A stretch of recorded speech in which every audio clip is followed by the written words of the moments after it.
हमारा question number 4 दिया हुआ है 15, 18, 24 का एलसीएम क्या होगा, यह आपको जो है बताना है। तो एलसीएम ज्ञात करने के लिए हम यहाँ पर एक दो विधियों का प्रयोग कर सकते हैं। पहली विधि हम गुणनखंड विधि के द्वारा जो है एलसीएम निकाल सकते हैं, और दूसरी विधि हमारी है कि इन तीनों संख्याएं यानी जो भी एलसीएम की संख्याएं दी हैं उनसे हम किसी भी संख्या को भाग करेंगे। अगर वह संख्या भाग हो जाती है तो इसका मतलब है कि वह उस संख्या की एलसीएम होगी। जैसे हम 15 से भाग करें, अगर एक सबसे पहले 15 से अगर हम भाग करें 90 को तो 15 से 90 कट जाता है।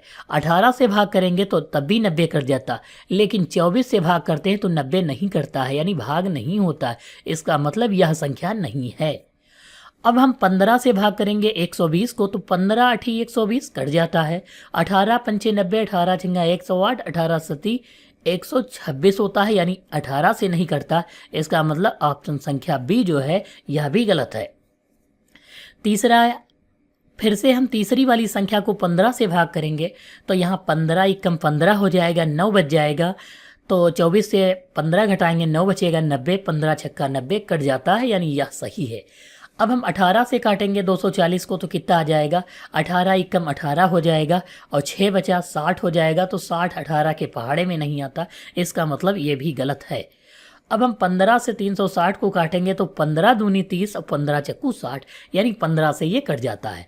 18 से काटेंगे 18 दूनी 36, यानी ये भी कट जाता है 18 से। 24 से काटेंगे तो 24 एकम 24 हो जाएगा, और फिर हमारा बचेगा कितना, यहाँ पर 12 बच जाएगा। जीरो उतारेंगे 120 हो जाएगा, और 24 पंचे 120 होता है, यानी कि इसे कट जाता है। तो यह संख्या जो है कैसी संख्या हो जाएगी, 360 जो होगी इसका एलसीएम होगा। अब हम प्रैक्टिकल करके देखते हैं तीनों का। जैसे 360 को हम सबसे पहले जो है भाग करेंगे तीनों संख्याओं से, 15, फिर जो है 18, और दूसरा जो है 24। इन सभी संख्याओं से भाग करके देखते हैं, और दूसरा भी मेथड से हल करने की कोशिश करेंगे इसको। 15 दूनी 30 हो जाएगा, तो यहाँ कितना बच गया 6, 60, 15 चक्कू 60, यानी ये संख्याएं कट रही, इसका मतलब 15 से डिवाइड। 18 दूनी 36, यहाँ पर कितना बच गया 0, तो यहाँ पर जब हमने भाग किया तो कितना आ गया 0 बच गया, यानी 0 यहाँ पर लिखना है, यानी ये भी संख्या जो है क्या है, भाज्य है।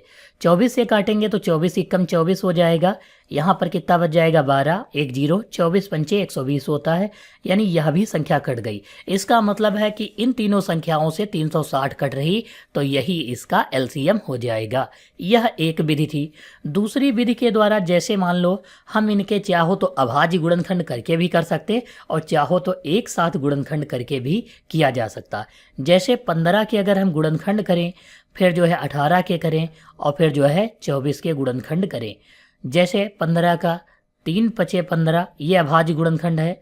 दूसरा 2 तियाँ 6, 6 तियाँ 18, ये भी जो है अभाज्य गुणनखंड है इसका। 2 से 2 दूनी 4, 4 तियाँ 12, और 12 दूनी 24, ये भी इसका अभाज्य गुणनखंड हो गया। अब हमको करना क्या है, तीनों गुणनखंड में से जो उभयनिष्ठ होता है उसको सबसे पहले हम लिखते हैं। जैसे एलसीएम बराबर, अब क्या लिखेंगे, 3 है इसमें भी 3 है, और इसमें भी 3 है, तो हम 3 एक बार लिख लेंगे। इसके बाद देखेंगे 2 है यहाँ पर भी 2 है, तो हम यहाँ पर 2 लिख लेंगे। अब कोई संख्या कॉमन नहीं तो हम डायरेक्टली सबको लिख लेंगे। 5 नहीं है तो 5 लिखेंगे। इसमें 3 नहीं एक बार मिला है तो 3 लिखेंगे।